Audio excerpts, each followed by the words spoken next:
Bismillahirrahmanirrahim. Assalamualaikum warahmatullahi wabarakatuh dan salam pengakap. Saya Nur Hidayati binti Derman, Pesuruhjaya Daerah bagi Persekutuan Pengakap Malaysia Daerah Hulu Lengan. Dan pada hari ini saya akan menerangkan tentang peranan dan tanggungjawab seorang pemimpin pengakap. Okey, pengenalan.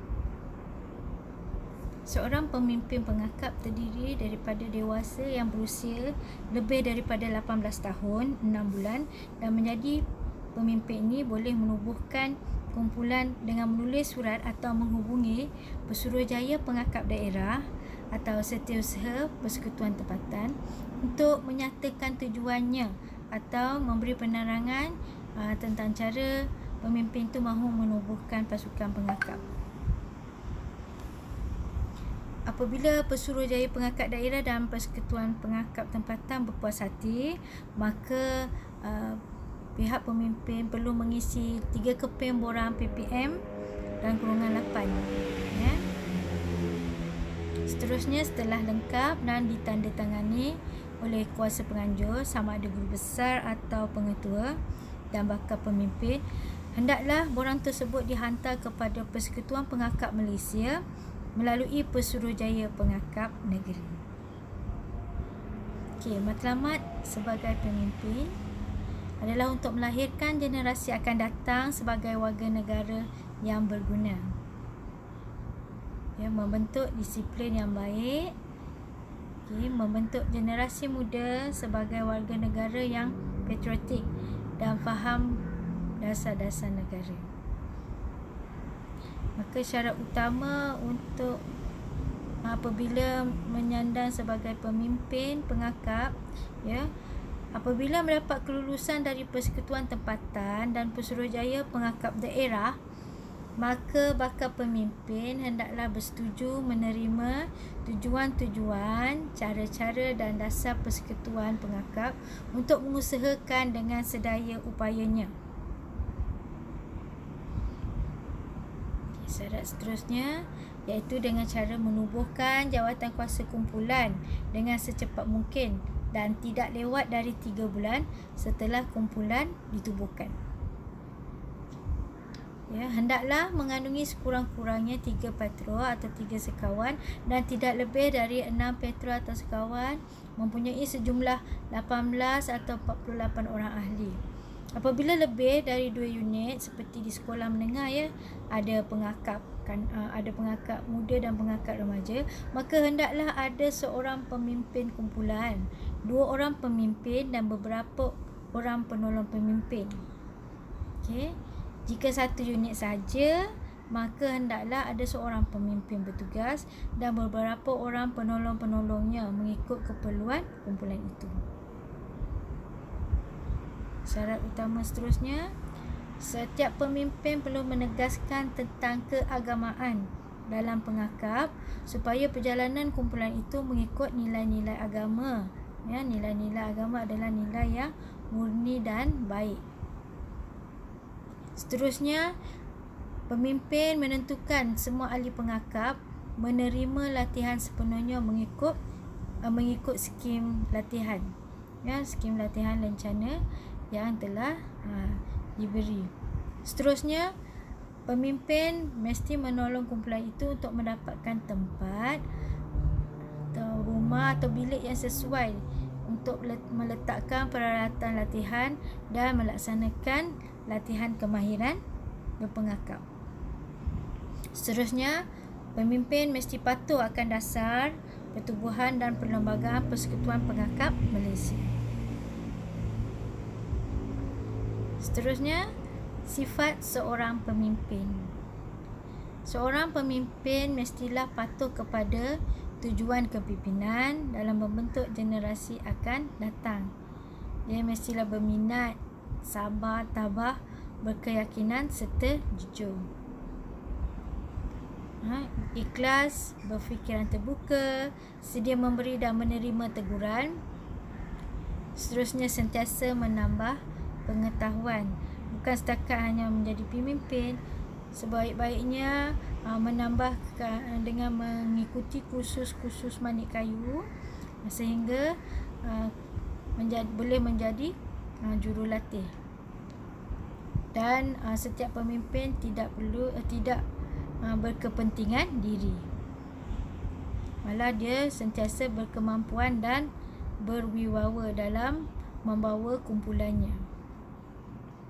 Tugas awal pemimpin. Tugas awal kita sebagai pemimpin dalam kumpulan ialah menubuhkan kumpulan, iaitu pak dan sekawan atau kumpulan patrol. Pemimpin memilih, melantik dan membentuk ketua sekawan atau patrol. Dalam kes ini kita biasanya tidak mengundilah. Biasanya pemimpin yang akan melantik ahli-ahli pengakap yang dilihat aktif dan berkaliber dalam memimpin kumpulannya, memimpin patrol atau sekawan. Seterusnya, pemimpin menasihati majlis ketua sekawan atau patrol. Ya, pemimpin juga sentiasa merujuk kepada Pesuruhjaya daerah negeri bagi mendapat nasihat serta pandangan. Ya, mendaftarkan kumpulan dan keahlian setiap tahun. Maknanya sebagai pemimpin kita kena pastikan kumpulan kita sudah berdaftar atau belum. Ya, jika belum, kena usahakan. Walau bagaimanapun dalam mendaftarkan kumpulan, jika belum, tetapi keahlian setiap ahli pengakap mestilah dilaksanakan setiap tahun. Seterusnya, pemimpin menubuhkan jawatan kuasa bagi pengendalian kumpulan dan bekerjasama dengan pemimpin lain, sehingga merapatkan hubungan antara pemimpin bagi menjalankan aktiviti pengakap di peringkat kumpulannya. Tugas awal pemimpin lagi. Okey. Merancang aktiviti tahunan, semester dan mingguan. Menyediakan bilik untuk kumpulan bagi menjalankan latihan atau menyimpan alatan latihan kumpulan. Merancang aktiviti bersama jawatan kuasa kumpulan bagi mendapatkan sumber kewangan. Yang ini boleh merujuk juga kepada ahli majlis yang kita akan terangkan nanti. Seterusnya, merancang bersama jawatan kuasa kumpulan untuk melaksanakan pelbagai aktiviti kemasyarakatan, ya, perkhemahan, pengembaraan serta lain-lain aktiviti pengakap, ya, dan aktiviti-aktiviti lain yang bersesuaianlah dengan kumpulan pengakap kita. Seterusnya, merekodkan semua aktiviti atau perkara di dalam buku log kumpulan. Okey. Manakala dalam pentadbiran kumpulan, dia mesti ada, dalam setiap kumpulan tu dia mesti ada majlis kumpulan. Ahli majlis kumpulan terdiri daripada, ya, seorang pengerusi, seorang setiausaha, seorang bendahari dan sekurang-kurangnya 7 orang ahli jawatan kuasa. Okay. Pemimpin kumpulan juga menjadi ahli dalam ahli majlis kumpulan. Ia sebagai ahli rasmi bagi mewakili majlis pemimpin kumpulan. Kuasa penganjur adalah sebagai penasihat. Kuasa penganjur yang saya maklumkan tadi ialah guru besar atau pengetua. Maka mereka akan menjadi penasihat bagi kumpulan tersebut, kumpulan pengakap tu, ya. Seterusnya, majlis pemimpin kumpulan. Dia serupalah macam pemimpin kumpulan ni macam majlis bagi guru-guru penasihat pengakap lah, ya. Okey, pemimpin kumpulan atau pemimpin bertugas, iaitu itu yang akan menjadi pengerusi. Seorang pemimpin dilantik sebagai setiausaha. Semua pemimpin dan penolong pemimpin sebagai ahli jawatan kuasa. Okey, seterusnya kena ada majlis ketua patrol atau ketua sekawan.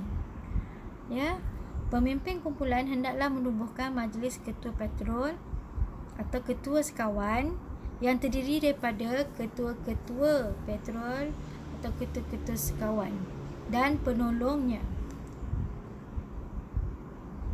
Okey, seterusnya ini, ya, ciri-ciri utama yang membezakan di antara ahli pengakap rasmi dengan ahli majlis, ya. Okey, pemimpin pengakap rasmi.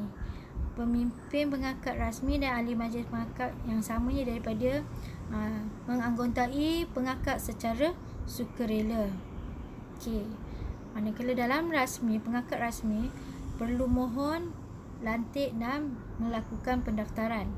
Tetapi bagi ahli majlis pengakap, ia dilantik ataupun dipilih melalui undian. Okey. Seterusnya, dalam pemimpin pengakap rasmi, pemimpin dan pesuruhjaya mempunyai tauliah, ada tauliah. Manakala ahli majlis pengakap, dia memegang sijil kuasa majlis. Fungsi dia untuk pemimpin pengakap rasmi ialah menguruskan latihan, program, pembangunan budak-budak dan pemimpinnya. Manakala ahli majlis pengakap menguruskan segala urusan perbadanan termasuk semua hal kewangan, harta atau peralatan-peralatan di peringkat kumpulan, perniagaan, mencari dana, pembangunan keseluruhan dan perbadanan. Ini yang lebih besar lah. Tapi dalam peringkat kumpulan, dia berfokus kepada mendapatkan dana, wang untuk pengakap kumpulan tu bergiat aktif. Seterusnya, dalam pemimpin pengakap rasmi adalah tertakluk kepada persetiaan dan undang-undang pengakap. Manakala ahli majlis pengakap tidak diwajibkan membuat ikrar. Pemimpin pengakap rasmi tidak boleh melibatkan diri dalam kewangan dan perniagaan atau minta wang. Minta wang maksud kat sini minta wang yang selain daripada pendaftaran tu lah, minta wang untuk aktiviti tak sesuai lah, tidak boleh. Tetapi yang boleh melaksanakannya ialah ahli majlis pengakap, iaitu bertanggungjawab semua hal kewangan termasuk mencari wang. Maksudnya ini bendahari ahli majlis lah. Itu sebab ahli majlis pengakap di peringkat sekolah, di peringkat kumpulan sekolah, biasanya kita melantik dari kalangan PIBG juga, ahli-ahli PIBG, Persatuan Ibu Bapa dan Guru, untuk membantu kumpulan sekolah kita. Okey, tauliah. Okey, pemimpin kumpulan hendaklah memohon tauliah, sama ada tauliah tetap atau tauliah sementara, kepada pesuruhjaya daerah untuk pemimpin-pemimpin di sekumpulannya, pemimpin yang seperti berikutlah. Tauliah tetap kepada pemimpin yang telah menghadiri dan lulus kursus kepimpinan Manut Kayu peringkat 2. Manakala tauliah sementara pula diusahakan kepada pemimpin yang belum menghadiri sebarang kursus kepimpinan Manut Kayu. Biasanya tauliah-tauliah ni diberikan kepada kumpulan sekolah sehingga pemimpin tu berpindah lah. Selagi dia tidak berpindah, tauliah tu masih dipegang. Tanpa tauliah, kalau yang tanpa tauliah, pemimpin yang tidak mempunyai sebarang tauliah, maka ianya tidak boleh menjalankan latihan kepada ahli pengakapnya. Oleh itu, pemimpin-pemimpin sekolah diminta untuk memastikan penolong pemimpin di bawahnya digalakkan untuk menyertai kursus Manik Kayu lah. Kursus Manik Kayu. Paling kurang pun hingga lulus kursus kepimpinan Manik Kayu peringkat 2, supaya boleh membantu.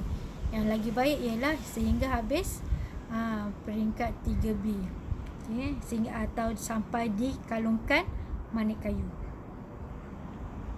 Okey, tugas majlis pemimpin. Okey. Majlis pemimpin mesti mengadakan buku log kumpulan. Apa yang ada dalam buku log kumpulan? Okey, dalam buku log mesti ada kedatangan. Dia macam buku laporan lah, ataupun mungkin kita boleh sediakan fail kedatangan ahli unit bagi setiap perjumpaan. Okey, laporan harian, stok alatan kumpulan, itu sebaik-baiknya ada inventory. Persediaan mengajar ataupun persediaan bagi program latihan, dan kutipan yuran, sama ada yuran pendaftaran ataupun yuran untuk melaksanakan aktiviti. Seterusnya, mendapatkan surat kebenaran ibu bapa atau penjaga. Selain mendapatkan kebenaran penyertaan pengakap melalui borang pendaftaran, Ya, pemimpin unit juga hendaklah terlebih dahulu membuat surat kebenaran ya murid atau pelajar yang ingin menyertai aktiviti pengakap sama ada di luar sekolah ataupun di luar sesi persekolahan ya dari ibu bapa mereka, dan surat kebenaran ini hendaklah disimpan dan difailkan. Dalam surat kebenaran tu sebaik-baiknya ada butiran seperti inilah ya. Okey, nama ahli, nombor kad pengenalan, okey, tarikh lahir, bangsa, agama, okey, ada juga surat atau borang kesihatan. Okey, nama ibu bapa, alamat keluarga, dan kalau boleh sepatutnya mesti diletakkan nombor telefon ibu bapa untuk apa-apa berlaku kecemasan ya. Seterusnya boleh diletakkan kecenderungan atau minat budak-budak pengakap kita. Okey. Seterusnya saya terangkan tentang peraturan dan pembatalan kumpulan.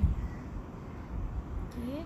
Kumpulan yang tidak memperbaharui pendaftarannya bersekali dengan keahliannya, maka kumpulan itu sebenarnya tidak dibenarkan menjalankan latihan atau perjumpaan dan tidak dibenarkan ahli-ahlinya memakai uniform pengakap. Kumpulan itu dengan sendirinya digantung keahliannya mengikut peraturan Perlembagaan Persekutuan Peraturan 44 hingga 46 dan 47. Okey, dalam masa pengantungan, semua latihan kumpulan beserta pemimpinnya secara automatik digantung keahlian. Ya, digantung keahlian pemimpinnya serta tauliahnya mengikut peraturan 80 Persekutuan Pengakap Malaysia. Walau bagaimanapun, pergantungan ini adalah sementara sehingga kumpulan itu memperbaharui pendaftaran keahliannya. Okay, pihak Pesuruhjaya daerah akan memaklumkan kepada kuasa penganjur akan kesalahan perkara ini. Pihak Pesuruhjaya daerah akan menarik balik surat pengantungan kumpulan dan tauliah pemimpin setelah pendaftaran disempurnakan kemudian. Jadi saya mohonlah, saya kalau boleh tak naklah sampai tahap saya memaklumkan kepada penganjur atau kepada guru besar atau pengetua. Jadi saya mohon kerjasama daripada pemimpin untuk memastikan pendaftaran keahlian dilaksanakan pada setiap tahun. Sebaik-baiknya disettlekan diselesaikan sebelum kalau ikut sebelum ni bulan Mac bulan April, tapi cuba usahakan juga sehingga bulan 6 atau bulan Jun penyesuaian. Okey, penyesuaian pemimpin pemimpin hendaklah bijak menyesuaikan diri fleksibel dan mempunyai kemahiran hubungan awam PRO yang baik. Kita kena ada tu Seterusnya bersifatlah ramah mesra. Okey, kita kena berfikiran terbuka sebab pengakap ni adalah pertubuhan di peringkat dunia menerima buah fikiran daripada pihak lain seperti daripada pemimpin-pemimpin lain tidak sombong bersifat berwaspada, tenang serta sabar dalam mengendalikan kumpulannya. Kita sebagai pemimpin juga kita menjadi teladan kepada budak-budak pengakap kita dan anak-anak buah kita semua Okey, oleh itu sebagai pemimpin tunaikanlah kewajipan diri kita kewajipan kepada keluarga. Jangan terlalu aktif berpengakap sampai mengabaikan keluarga tunaikan kewajipan kita kepada masyarakat dengan menjadi menjalankan aktiviti sukarelawan Seterusnya berbudi pekerti sempurna, berhemah tinggi baik tutur kata serta bersopan. Ini dengan semua orang sentiasa berpakaian kemas dan sopan. Kita perlu memiliki perawakan yang baik dan menawan. Seterusnya ini penting kita juga kenalah bersifat amanah, jujur dan bertanggungjawab. Okey, itu saja. Jadi saya penerangan saya tentang peranan pemimpin. Jadi tuan-puan bolehlah klik pada latihan ni nanti untuk sebagai ulang kaji terhadap penerangan tentang peranan pemimpin, peranan dan tanggungjawab pemimpin. Sekian, terima kasih.